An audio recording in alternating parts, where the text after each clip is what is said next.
एक रीजन को डिस्कस कर लेते हैं, दैट इज सायानाइड को, क्योंकि इससे एसोसिएटेड आपके पास सायानाइड टॉक्सिसिटी भी है।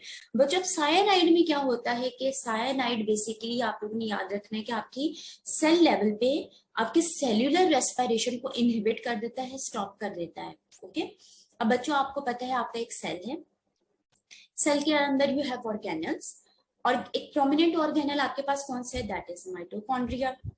माइटोकॉन्ड्रिया आपका पावर हाउस है जिसने एटीपी जनरेट करनी है। इस माइटोकॉन्ड्रिया के अंदर you have multiple enzymes, you have cytochrome P450, जिसके बारे में भी आपने आगे जाके फार्माकोलॉजी में भी बार बार डिटेल में पढ़ना है, ठीक है। अब बच्चों ये एंजाइम, एक एंजाइम के हम एग्जांपल लेते हैं, there are multiple enzymes in the mitochondria. एक एंजाइम की एग्जांपल हम लेते हैं, that is cytochrome C oxidase. अब बच्चों हुआ क्या, आपका ये जो एंजाइम जो कि माइटोकॉन्ड्रिया के अंदर है, जिसका नाम साइटोक्रोम C ऑक्सीडेज है, बच्चों इस ऑक्सीडेज का यू हैव द आयरन।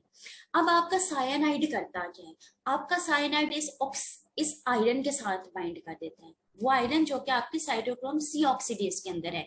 अब जैसे ही सायानाइड ने अपने आप को आयरन के साथ बाइंड किया, अब जी आपके पास क्या आगे रीजन के क्यों हाइपोक्सिया आ गया बच्चों, बेसिकली स्टेज पे क्या हुआ कि अब इस सायानाइड ने आपके इस एंजाइम को प्रिवेंट कर दिया कि किसी किस्म के इलेक्ट्रॉन्स ट्रांसपोर्ट नहीं करने, किसी किस्म के इलेक्ट्रॉन नहीं देने, किसको, ऑक्सीजन को। जब भाई इलेक्ट्रॉन नहीं जा रहे ऑक्सीजन की तरफ, अब जी आपकी एक साइकिल है जो आपके सेल के अंदर चल रही, मल्टीपल साइकिल्स आपने पढ़ी थी बायोकेमिस्ट्री में। जी एक साइकिल है, for example electron transport chain वो डिस्टर्ब होगी, शट डाउन होगी, इलेक्ट्रॉन ट्रांसपोर्ट चेन ही नहीं हो रही, ठीक है, एटीपी नहीं जनरेट हो रहे। सो अब इस पूरे सिनेरियो की वजह से क्या हुआ, आपकी सेल्यूलर रेस्पिरेशन यानी कि सेल लेवल पे जो रेस्पिरेशन थी वो स्टॉप हो गई। इट मींस आप हाइपोक्सिया की कंडीशन में चले गए।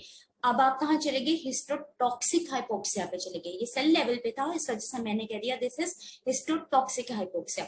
अब जो पेशेंट जो है साइनाइड पॉइजनिंग में क्या है, क्या पेशेंट का जो कलर है अपेयरेंस कैसी हो जाएगी, that will be the brick red, ठीक है। ब्रिक रेड आपके पास अपेयरेंस आ गई साइनाइड पॉइजनिंग में, चेरी रेड आ गई कार्बन मोनोऑक्साइड पॉइजनिंग में। दोनों कलर्स के डिफरेंसेस याद रखना। अब इस डायग्राम में देखो दोनों कलर्स के आपको डिफरेंसेस नजर आ रहे हैं, ठीक है। That is brick red appearance in cyanide poisoning, और कलर आपको नजर आ रहा है cherry red for the carbon monoxide poisoning.